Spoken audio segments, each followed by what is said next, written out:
first ever live March Madness edition of Spartan Sports Report. I'm Jack Sager. Next to me is my good friend, Ethan Hunter. And Ethan, it's that time of year, my friend, the best time of year, March Madness. We're going to be here with you all night, breaking down the men's basketball season, the women's basketball season, along with our hockey season as well, the #1 team in the country.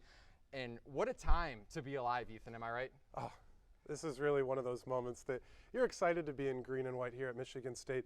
I mean, this weekend, so much is happening. Like you said, Michigan State men's basketball in the tournament, women's basketball in the tournament, plenty of dancing, hockey in the Big Ten championship in the tournament. There's just so much going on. That's here at home. Michigan State men's basketball will be in Cleveland. The women's basketball team, we saw last season when the men's basketball team went to North Carolina that there's plenty of Spartans in the Charlotte-Raleigh area. It's a time for Spartans everywhere in this postseason, and it's going to be really exciting no matter where you are. It absolutely is, Ethan. And let's get right into our men's basketball breakdown.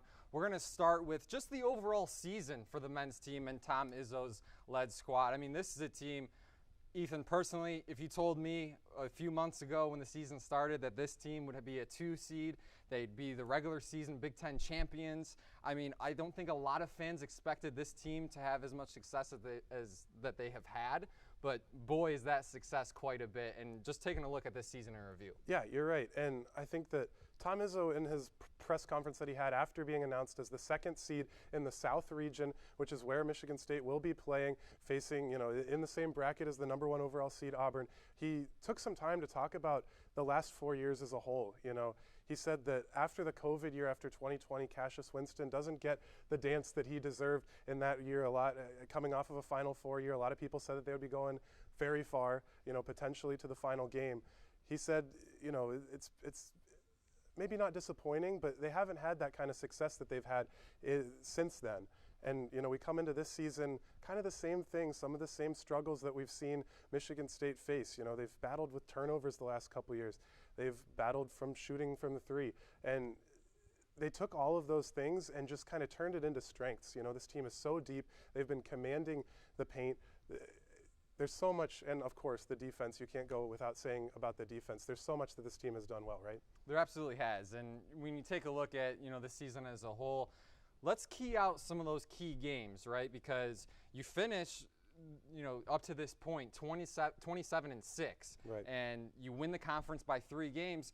But it's not always sunshine and rainbows. I mean, you're going to have a couple losses along the way, and that's exactly what happened. Yeah, we're going to look first at the worst loss of the season. We're also going to look at the best win, but we're getting the worst loss out of the way early because we don't want to talk about the losses for too much. Of course, this team finished 17-3 in the Big Ten, but we're looking at February 11th. It's Indiana. MSU struggled to shoot in this one, 38%. Indiana, 48% from the field. Michigan State went 4 for 23 from 3. They don't usually shoot that many threes, and that is not a good percentage if you're looking at that. Jeremy Fears, 0 points and 2 assists on that game. And Indiana just really exploited the lack of aggression, the lack of big men play. Jackson Kohler-Zapawa, Carson Cooper just could not stop Indiana, especially Renault, who had 19 points and 12 rebounds for Indiana. That denied Tom Izzo his 354th Big Ten record win that he was going to have at home with a lot of people in attendance. That one coming off of it created a 3 of 4 losing streak. And, like we said, 3 games, 3 losses. We said it earlier. That's all that they had in the Big Ten. So when we look at the most important win of the season, we're going to go right to the next game because that ended that losing streak and started a winning streak of incredible proportions, something that Michigan State hasn't seen in a long time. It was an 8 straight quad win streak that started right here at Illinois, right after that Indiana game. And this was coming off of about a month earlier. Michigan State just squeaks by, winning at home against Illinois by 2. This game they outshoot Illinois 48-38%, the same that happened to them at Indiana or against Indiana. They went 5 from 12 from 3. Jackson Kohler had 23 points and 10 rebounds. Trey Holloman's going to come off the bench and score 14 points. And the Spartans just look comfortable. they were rolling with the game plan. They knew exactly what they needed. They won this one 79-65 and got Tom Izzo that record win, kind of getting that off of their back, because I think that was starting to get into their heads maybe a little bit. But Tom Izzo's the winningest coach in the Big Ten. They go on that win streak. They carry it all the way through the season, like you said, winning the Big Ten championship, and then that Michigan game right at the end of the season, hoisting the banner, holding the trophy, as well as the hockey team being there with their trophy of their own from the Big Ten regular season. That was really what started Michigan State flying high straight into the tournament. Yeah, it absolutely did. And when you have a big win like that, you're eventually going to string together some more, and that's exactly what the Spartans did en route to those matchups against those 5 straight AP top 25 opponents. But we talk about key wins, we talk about key losses, but I was going to pick out some of my top plays from this Michigan State team, but there's just too many, to be quite frank. So we're going to go March-making moments. And you ask, what does that mean? Well, March-making moments are the plays that you need to see out of your players in March. Check this out. Early first conference game of the season against Nebraska. You see Jackson Kohler on the floor, and then you see Jeremy Fears with the assist of the year. But you need to get this guy going, Jace Richardson Jr., and you need to find shots. That's exactly what Michigan State has been able to do all season. We talk about the emergence of Jace Richardson en route to the All-Big Ten freshman team. And then you need plays like this. We're at LCA, Zopawa throws away the turnover, but then he gets the block, and that starts Michigan State's transition offense. That's exactly what you need to have in March. What you also need, tough finishes out of Jace Richardson and the rest of your guards. But this guy right here, Jaden Akins, needs to find his shot. He's been able to see it a couple games now, specifically recently against Michigan. He was able to see that shot go in. But you won't have offense unless you have defense. And check this out. Cohen Carr against one of the best guards in the Big Ten, John Tonje, forces the miss, and then it's all Michigan State transition. Run, run, run. And how about that highlight reel from Cohen Carr?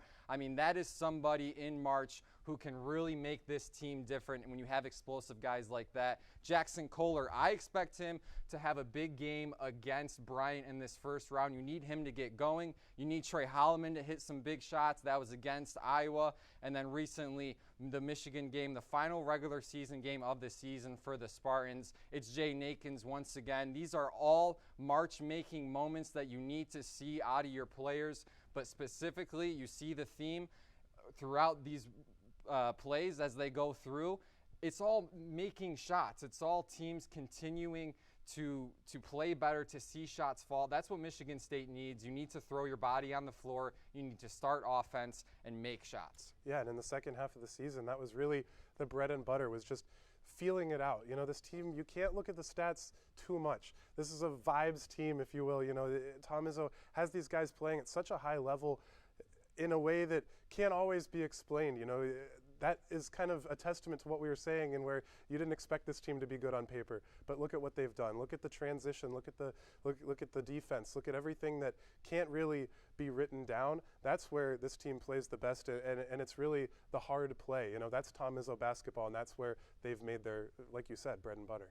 Yeah, they absolutely have, and they're going to try to use some of that bread and butter against a very tough matchup at the 15 seed. I mean, don't get me wrong. You see the 1 versus 16, you see the 2 versus 15 every time on your bracket, as all of us fill out our brackets, and it's like, oh man, 116, 215. Yep, give me the 2 seed, give me the 1 seed. No.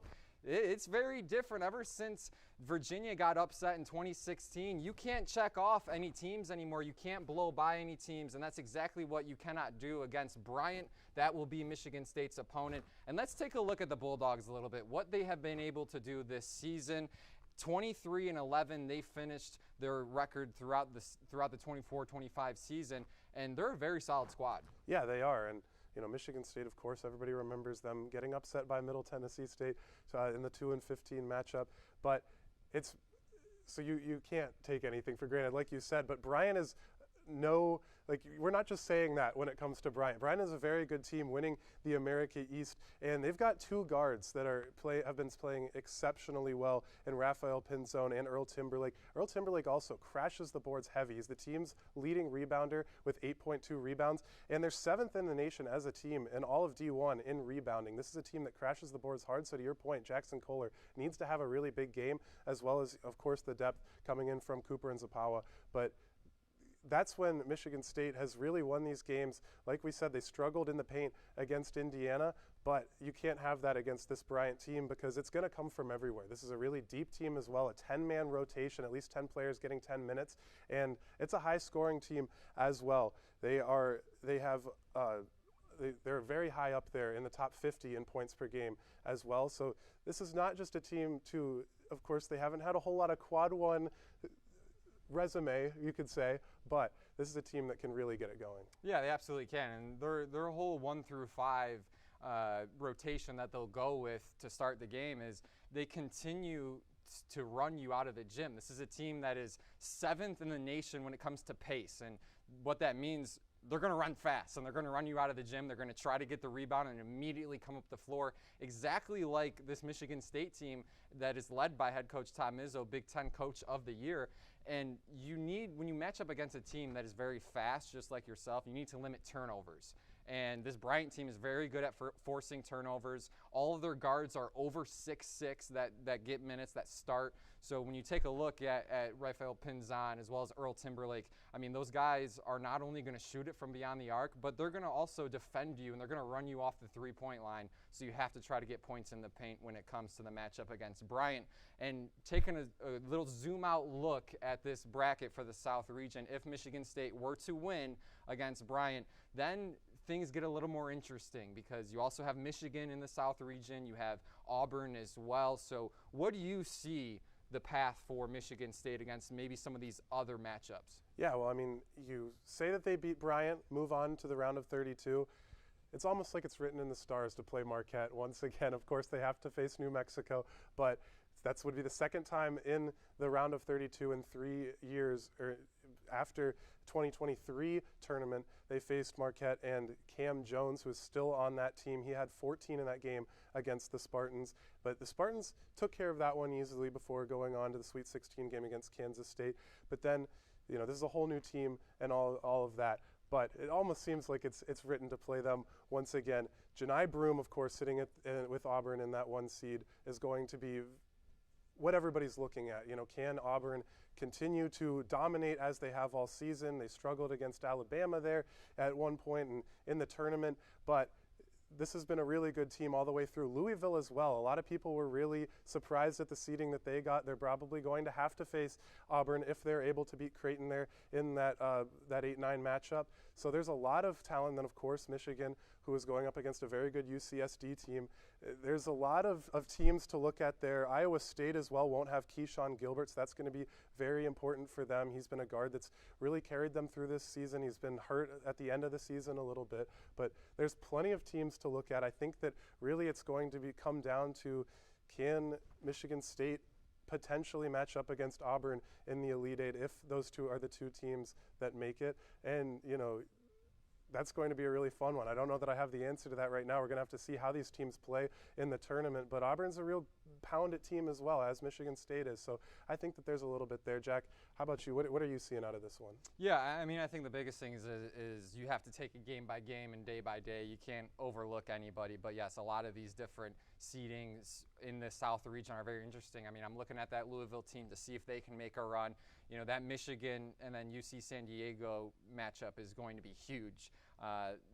Already set as one of the favorable upset picks in a lot of people's brackets, but that's something that you can't really look at because that is a team that cannot rebound the ball, to be quite frank. Right. And Michigan, of course, have two of the best 7-footers in the nation in Danny Wolf and Vlad Golden. So Michigan on paper definitely looks to be the team that is going to have, you know, no problem. But again, it's March Madness and anything can happen. So I think for the Spartans, you take a look, you see what happens with Louisville, you see what happens with Auburn. But at the end of the day, you just have to take it game by game, and we'll see what Michigan State can do. Yeah, of course we have to look ahead to that region and look ahead to the rest of the, you know, Florida's down there, which would be a potential Final Four matchup in the 1 seed position for the South winner. There's so much to look ahead to, but, you know, Tom Izzo, of course, a guy that takes it game by game. He said, I've been a part of an upset. I've been a part of some incredible runs that people didn't think would happen. Tom Izzo said in his press conference after the seeding was announced that he's seen it all. So he doesn't get scared, but he doesn't get comfortable. So every game he's taking game by game, and that's going to be really important. And we're going to see that from him, as we always do, in his 27th straight appearance. Strength in numbers is the motto for Michigan State men's basketball. We'll see what happens with them in March, but that's not the only team on campus that has things going on. We're going to send you over to the Spartan Newsroom with Jacob Maurer. He's going to break down the women's basketball route in March Madness, what they're looking at, and their 2024-25 season as a whole. Jacob, take it away. Well, thank you, Jack and Ethan. We heard about the men's team, but let's see what the Spartans women's basketball team is up against as they found out their path on a potential national championship on Sunday as well. Second-year head coach Robin Freilich is once again in the NCAA tournament and has helped the Spartans achieve their highest seed in the tournament since 2016. And that seed is a 7 seed. Spartans will start out in Raleigh, North Carolina, and face off in the first round against the number 10 seeded Harvard Crimson. But to really see how the green and white were able to earn that seed, let's take a look at their most impactful wins of the season. For those who follow me on Twitter/X, you know what I'm about to bring up. It's the Maurer Power Rankings. Here it is, top 5 wins of the season for the Spartans. We know that the selection committee is all about resumes. The question is, what on MSU's resume stood out to most? And in my opinion, these are their top 5. Top 5 wins of the year for MSU, checking in at number 5. It's their Acrisure Classic championship victory against Vanderbilt. This happened in late November and was a come-from-behind win for MSU, kept the Spartans undefeated, and was their second quad 1 win in a row. This also indicated to me that MSU can always come back and can always finish off tight games with little rest, which is exactly what you need to win in the tournament. And with Vandy finishing as a 10 seed in the NCAA tournament, it's a good win on the resume. Spartans won that by a final of 78-70. Going into number 4 in the Maurer Power Rankings, we got another game from the Acrisure Classic. It was just the day before. It's another comeback quad 1 win against California. This was MSU's first quad 1 win and really the first test for the Spartans in their early season. The Spartans trailed as many as 16 in the third quarter and clawed all the way back. And it's an impressive win because Cal had an impressive season as well. Cal earned themselves an 8 seed in the tournament, and this one was one of the early wins for MSU to propel their hot start. They won by a final of 78-72. At number 3, this win is what many people might forget about, but it's a Big Ten road win that I really like. It was against the Fighting Illini of Illinois. Now, this happened in mid-January and was a game where the Spartans crushed the Illini, winning 86-68. And this victory had just been a win that was kind of looked after, but ever since that win, it's just looked better and better because after that point, Illinois went on a heater of an 8-game win streak and clawed themselves all the way from a bubble team to into the tournament safely at a number 8 seed, which makes that Spartan road win look really good in the committee's eyes. Big win there for Michigan State in Big Ten play. At number 2, we have the Spartans' first Big Ten win of the season. This happened in December at home against the reigning national runner-ups from a year ago, the Iowa Hawkeyes. The Spartans had a battle in this one, down as much as 9 in the fourth quarter. They came all the way back to win by a final score of 68-66. And at the time, Iowa was ranked number 21 in the nation, and the Hawkeyes had a solid year. They earned themselves a 6th seed in the NCAA tournament. This has been a really good win for MSU on their resume that they picked up pretty early on in the season. And at number 1 in the Maurer Power Rankings for top 5 wins of the year for MSU basketball, you knew I had to put this one on here. It's the Spartans' road victory against the Michigan Wolverines in a game that they were down by 4 at halftime. They absolutely played out of their minds in the second half and won by, check this, 30 points. 88-58 was the final. 59 points in that second half for the green and white in that one. Michigan at the time was ranked number 24 in the country. That was a huge road-ranked victory for MSU in a rivalry game. Couple that with the fact that the Wolverines earned themselves a 6th seed in this tournament, this crushing rivalry road victory stands out as the best win on the season for MSU, in my opinion. now that we understand a little bit about how MSU got here, let's take a look at their opponent. It's the Ivy League tournament champions of 2025, the Harvard Crimson. Now, Harvard comes in at a number 10 seed in this tournament. They've mostly just played those nerdy schools that we call in the Ivy League. But both Harvard and MSU have had some common foes. They've had 3 common opponents this season. First, they both played Indiana. Harvard played them very early on and defeated them in overtime at Assembly Hall by 4. Michigan State also played Indiana at home, winning by 8, 73-65, in a close game in February. Both teams also played Northwestern, both on the road in Evanston, and both teams won by double digits in their games. Lastly, both teams played Yale. Michigan State played the Bulldogs in just their second game of the season and won by 66. Harvard played them twice, both in January, won by 18 on the road and 56 points at home. So both teams with very similar results to those common opponents. But you know, it's not what you've done, it's what you've done lately.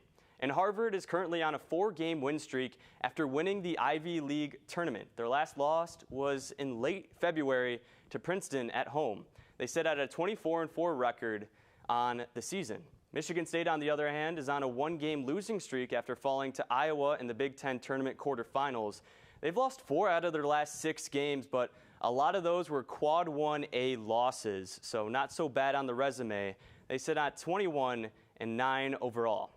So the question is, who do the Spartans need to watch out for in this Harvard matchup? Well, Harvard is home to the nation's 9th leading scorer, led by Hermione Turner. Turner has been outstanding this season, putting up 22.5 points per game, 5.4 rebounds per game, and 3.4 assists to go along with that. Her and Elena Rodriguez, who Rodriguez averages 11.9 points per game, are the only double-digit scorers on this team. Now, shifting back to Turner, that will be the key for MSU. If you can stop Turner, you can stop this Harvard offense. Harvard is only 4-3 when Turner scores 15 points or less. So that'll be critical for Michigan State to stop the nation's 9th leading scorer. I expect Nyla Hampton or Theron Halleck to be matched up with her. So if Michigan State is able to win that game, they will most likely be facing the number 2 seeded NC State. And with those not familiar with how the women's tournament works, the top 16 teams get to host the first and second rounds, hence why Michigan State will start off in North Carolina. What that essentially makes it is an NC State home game if both teams were to play, because it'll be in their own arena. Now, NC State has a fantastic resume. You're going to need one if you're going to be a number 2 seed in this tournament. They went 26-6 overall and won a really good ACC conference. But that one common team that both the Wolfpack and the Spartans have in common this season is California. And as I mentioned earlier, the Spartans defeated Cal 78-72. NC State, however, lost 78-71 on the road to the Golden Bears. So pretty interesting. Maybe some upset hopes there for MSU if the two were to play. So if next week we are talking about how Michigan State women's basketball got to the Sweet 16, what would be that secret formula to do so? Well, they have to play to their strengths. One of those is forcing turnovers. They're 12th in the country and 2nd in the Big Ten in turnovers forced per game. The press that Coach Robin Freilich loves to run all game long can suffocate teams, and if opponents can't break that press, it's a good sign for the Spartans. Also, they have to get their big 3 going. I'm talking about Grace Van Slooten, Theron Halleck, and Julia Ayrolt. We know those are the top 3 for MSU, all averaging over double digits in points per game. But really, what I'm looking for is the support staff. When MSU has another player score 10-plus points other than those big 3, they are 19-3 on the year. I'm talking about Jocelyn Tate, Inez Sotelo, Jaden Simmons, maybe even Emma Shoemate. Just get another player in double figures other than the big 3. And I think MSU will have a good chance to keep on dancing. Remember, the women's basketball team takes on number 10 seeded Harvard at 4:30 on Saturday, as Robin Freilich is looking for her first postseason win with MSU and first for the program since 2019. We will see how the madness unfolds. It will be a fun one to watch this weekend and all throughout March. So with that, guys, back to you in the studio. Oh, Jacob, you are just wonderful, my friend. Thank you so much for all that information. Lots of firsts in question for head coach Robin Freilich and the women's team in Raleigh, North Carolina. So we'll definitely see what happens with that one, but that one's going to be fun. Yeah, it is going to be fun, and you know that they want to get that win after coming up just short against North Carolina in South Carolina last year, taking it back to the Carolinas. Like you said, a lot of firsts. Robin Freilich really wants that first win. She's done so much for the program, advanced it so far, but you want to see that first tournament victory. Yeah, you absolutely do, but there is one team staying local for now, and that's the men's hockey team. They're looking to take away the Big Ten Tournament Championship. Maren Klein and Olivia Kalinske, you guys got all the information for the men's hockey team, so take it away. Thanks, Jack. Thanks, Ethan. The men's hockey team here at Michigan State, they're looking to do something that no Big Ten team has done before. Back-to-back, both regular season and conference championship titles. Michigan State is bringing in Ohio State for the championship game this Saturday at 7:30 at Munn Ice Arena. In order to get here, Ohio State had to take out arguably the hottest team in college hockey right now, the Penn State Nittany Lions. They went into overtime. They went deep into overtime, but ultimately took that 4-3 win in overtime thanks to a Gunnar Wolf Fontaine goal. He also had a goal in regulation, so he's definitely hot. I know you're going to be talking about Fontaine. Looking at Michigan State, though, they took a different approach to get to this championship game. Just a one-goal game, which not normal for the Spartans, but it's simply all they needed to take out the bottom-seeded Notre Dame Fighting Irish. That one goal came off the stick of Isaac Howard. Maren, when it came to that game, what was working for Michigan State? How did they get here, and what will they have to take from that win into the championship game against Ohio State? Well, Olivia, I mean, you mentioned it first at Ohio State-Penn State game and the Michigan State-Notre Dame game.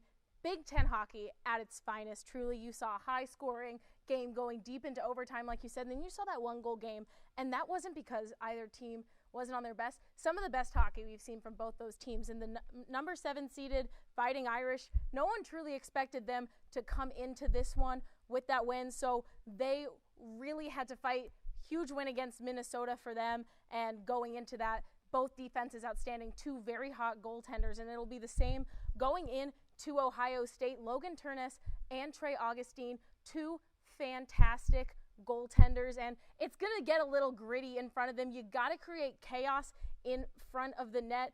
There, we're seeing here some of the earlier series between the Spartans and the Buckeyes earlier in November. Now, that goal from Nick Andrews, one of the top defensemen for this Michigan State squad, that's one of the few goals from the blue line you'll see get past Turness. It's the same with Augustine. You have to get those gritty second chance goals in front of either one of these goaltenders if you're going to have success. Defense is going to be huge. Great defensive plays here from the Spartans, and that was seen all game long in the series against Notre Dame. That defense is going to be key coming into this Ohio State matchup. You have to have that really strong defense. The poke checks were great for the Spartans, as well as the forecheck. Seeing that here, if you can create momentum off the forecheck, that's going to be a great way to get past a really strong Ohio State defense. Again, this was a team that was selected to finish last in the Big Ten and is now a 3 seed, a lock-in for the tournament. They're at 9 in the pairwise right now. So this Ohio State team has really gotten hot in the second half of the season, and it's a matchup that we saw last season in the Big Ten tournament when these two teams faced off in the semifinal games.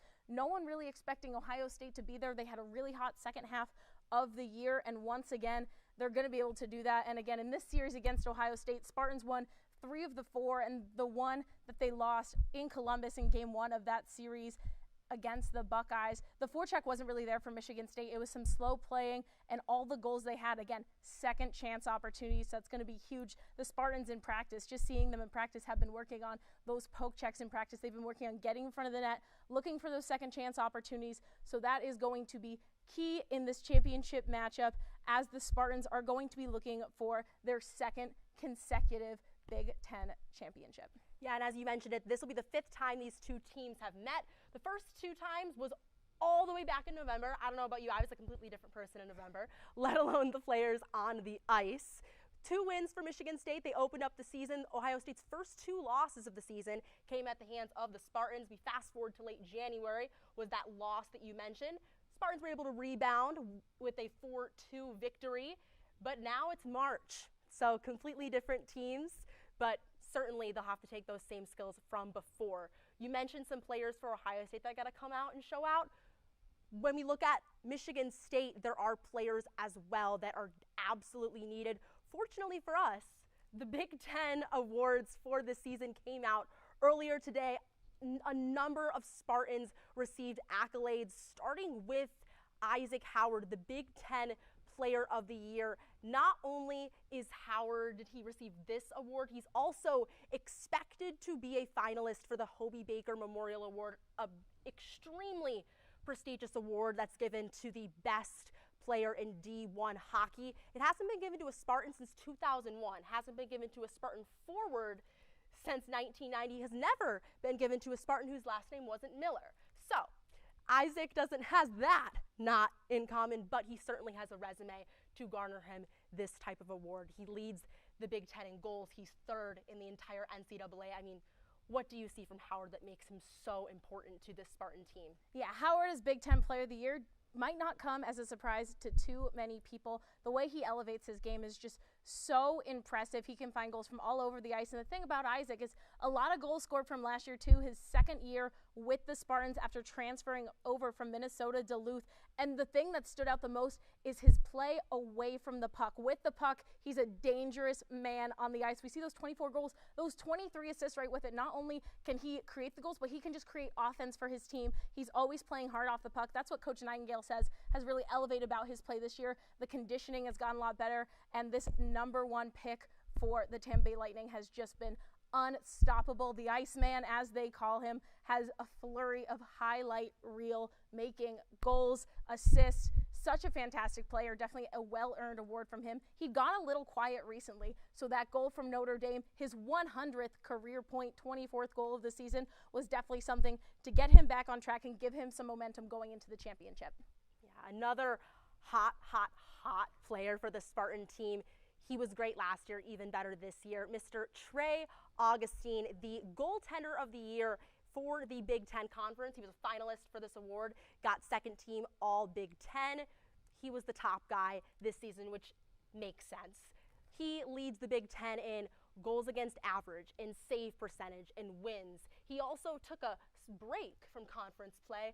He went off and won a gold medal for Team USA, the winningest goaltender in Team USA for the World Juniors. I mean, you could say so much about Augustine. Not only did he receive this award, he's up for 2 extremely prestigious awards. He's up for the Richter Award, which is given to the best goaltender in Division I hockey, and also the AAU Sullivan Award, which is not just for hockey, it's for everything. It's given to the top amateur athlete in the United States. Peyton Manning won this award.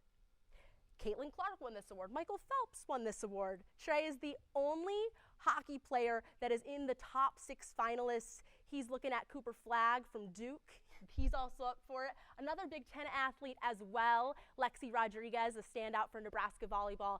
But I mean, Augustine, so much you could say about him and what he does for Michigan State. Yeah, the thing about Augustine is he's such a young goaltender, a true sophomore for the Spartans. You mentioned that gold medal, his second consecutive gold medal with Team USA. And the thing about Augustine is, even as someone and just talking to him in conversation, he is so composed, doesn't let anything affect him, and that's a very hard state to get to, especially as a young goaltender. A huge part of a goalie's game is the mental game, and Augustine has mastered that for sure. He's always communicating with the guys in front of him, even if something doesn't quite go his way, which a few times that has happened this season, goals going in off his skate. That could deter a lot of really young goalies. Never Trey Augustine, especially in his third periods. He's come up huge for his team, not allowing very many third period goals, not allowing teams to come back, and that's been a huge part of the Spartan success. And even when he was gone, Luca DePasqua, who filled in for him, was fantastic, and those two create such a competitive energy in practice every day that elevates both of their games so well. So this goaltender, absolutely a huge award for them. Him leading the Big Ten so many categories, and once again, he's always a huge key to success for the Spartans in tournament play. He came in big in that series against Notre Dame, didn't even see that many shots, but every opportunity that the Fighting Irish had was such a high quality chance, and Augustine handled it with such ease. Absolutely. Another key piece, the defenseman for this team. We're going to take a look specifically at Matt Basgall, who was up for the Defenseman of the Year for the Big Ten. He settled, we could call it, for first team All Big Ten. He's played fantastic for the Spartans. He is not just scoring goals, he is assisting as well. He's making them happen. He's second in assists for the team behind none other than Isaac Howard. When he's hot, the team's hot. He's also an alternate captain, definitely been stepping up as a leader for this squad. What have you been seeing from Basgall? Well, the thing about Basgall, and it's been evident since the moment he stepped onto campus at Michigan State, is that if he is going to make a play and going to take a shot at the net, it's going to be precise and it is going to be calculated. He is not a defenseman that's always going to throw pucks at the net. When he's throwing a puck at the net, it's more than likely going in because he just reads the ice so well. And as a defenseman, you're able to see the other team's defense a lot differently. Those 20 assists, huge playmaker, but also you mentioned the leadership aspect. This is a very young team in college hockey still, and one of the youngest blue lines. And Basgall's been up and down, playing with a few different guys that he's really had to almost take under his wing, and they're all working together. And such a leader, such a powerful voice on this bench. And again, defensively, one of the top on his team in blocks, 42 on the season and in the Big Ten. So getting in front of the net, again, reading that puck super well, knowing that's coming to his goal, and that's, again, going to be huge against an Ohio State offense that is really, really sneaky, and he's made big plays. We saw it last year in the Big Ten championship game against Michigan, saw it in the NCAA tournament against a tough Western Michigan squad, and when the team faced Michigan again. Basgall is just able to read other teams so well. His hockey IQ is just off the charts, and he, like you said, has been a huge leader on this team, which is important with the loss of Red Savage, the captain, going out to injury. Basgall and the other assistant captains have really had to take a step up. Every player on the team has been doing his part in the leadership role, but Basgall is one of those names you're always going to hear at the top of the list. Such an experienced player, so a huge honor for him. For sure, and he was Michigan State's honoree for the Sportsmanship Award for the Big Ten, which absolutely checks out with everything that you just said. The last player that we need to highlight is Big Ten honorable mention, Carson Dorwart. He started the season injured, but quickly got off to making an impact like he always does. Every single series that he's played in, he has had at least 1 point. It took a second for him to get some goals on there. I know they were all talking, oh, you got the monkey off your back when that finally happened, but assists have always been happening. They've been raining for Dorwart. Yeah, Dorwart's a player that's just always going to be contributing offensively, and it's something very similar, like I said, with Ike Howard. Dorwart is a player that's really elevated his game this season off the puck. The junior came in the same class as Basgall, and Dorwart was one of the team's leaders in scoring as a freshman, and he is still second on the team in scoring, and a huge part of it is to those assists. He's done a great job, again, elevating that game off the puck and seeing where his teammates are on the ice. He's seen a few different line pairings, and he's been able to mesh really well. He's a guy that he can play up and down the lineup, and he was a preseason honorable mention too, a player to watch. Carson Dorwart's always a player to watch on the ice, and again, even if you think that's not as many goals as he had last year, the way he's been playing, he just had a huge assist to Isaac Howard for that game-winning goal against Notre Dame, a beautiful cross-ice pass, and that is where his game has really taken a step up this season. So definitely deserving of a spot on that honorable mention list. He's a player that's come out big in some postseason scenarios for the Spartans. His goal, against Western Michigan to tie it up, there was a great assist from Artem Levshunov, now playing in the NHL. So he's had some pretty big moments in the postseason. He's going to be a player looking to do that again. And again, we mentioned all these players with their different Big Ten awards that did come out this afternoon. You have to mention Ohio State's head coach, Steve Rohlik, Big Ten Coach of the Year. Adam Nightingale, MSU's coach, also up for the same award. And Rohlik, very deserving what he's done with this team. Again, a very slow start, projected to finish last in the Big Ten, now a 3 seed in the championship. So very, very deserving for Rohlik. Both these squads, it's going to be such a fantastic matchup. We both know that Munn will be rocking Olivia, and I'm sure a lot of Buckeyes coming out to support this Ohio State squad, and both teams looking to advance toward the NCAA tournament. So a very exciting time in college hockey. Absolutely. Michigan State and Ohio State will be facing off Saturday evening, 7:30 at Munn, and then the following day, both these teams are looking to get in a bid to the NCAA tournament with regionals that following weekend. We will have coverage of the game on Saturday, of the selection show, and everything happening with the NCAA tournament and Michigan State's run to a hopeful Frozen Four and a national championship. We'll send it back to Ethan and Jack. Yeah, guys, thank you so much. Like we said, there's so much going on all over Michigan State athletics, whether it's away or right here. The hockey team just on an absolute run this year. You've been seeing it for the last 10 minutes. These are some really good teams on campus that we're so lucky to be talking about here today. Yeah, and I'll tell you what, if I didn't watch any Michigan State hockey and I just watched that for about 10 minutes, 15 minutes, wow. You give me a whole encyclopedia with everything I need to know about this Michigan State hockey team. So what a job from Marin and Olivia over there for our hockey coverage. There's a lot that goes in with all of these teams, not even just the hockey team, but the hockey team specifically, a chance to add a little more hardwire, unlike the Spartans and the Michigan State women's basketball team as well, both men's and women's respectively. So the hockey team, a chance to bring home the Big Ten trophy as well as the run for their March Madness, you could say. Yeah, right, absolutely. The hockey team won a national title in the 60s, the 80s, the 2000s. We're here in the 20s. It's about time to get one more. If you haven't seen any of what we've been talking about, if you haven't seen any women's basketball games, men's basketball games, hockey games, now is the time. Use this as your starter. Michigan State, both hockey and women's basketball will be playing on Saturday. Michigan State men's basketball will be playing their first game on Friday. So this is what we're kind of leading up to here, is that this is going to be a really fun weekend. And then if they advance, you get one more game out of the weekend as well. Yeah, it's going to be a fun time this weekend for all of Spartan sports. But, one thing, whether your team is going to win, whether your team loses, just be grateful. And we have to be grateful here at Michigan State because there's not many times you get to have a #1 hockey team in the nation along with a women's basketball team that is in the AP top 25 for most of the year, and then one of the top 10 basketball teams as well. So be grateful if you're a Spartan fan, and all you can do is cheer for your team this weekend and the rest of the way. And we have some thank yous to give out ourselves as we sign off here for our first ever March Madness preview live edition of Spartan Sports Report. Thank you to our director and producer, Jason Laplow. Thank you to the whole rest of the crew for making this possible as well. Myself, Jack Steger, next to me, Ethan Hunter, Marin Klein, Olivia Kalinsky, and our good friend over in the newsroom, Jacob Maurer as well. Make sure to follow all of our socials right down below to stay tuned for all the March Madness coverage happening this month. I'm Jack Steger, Ethan Hunter next to me, signing off. Thank you all so much for tuning in.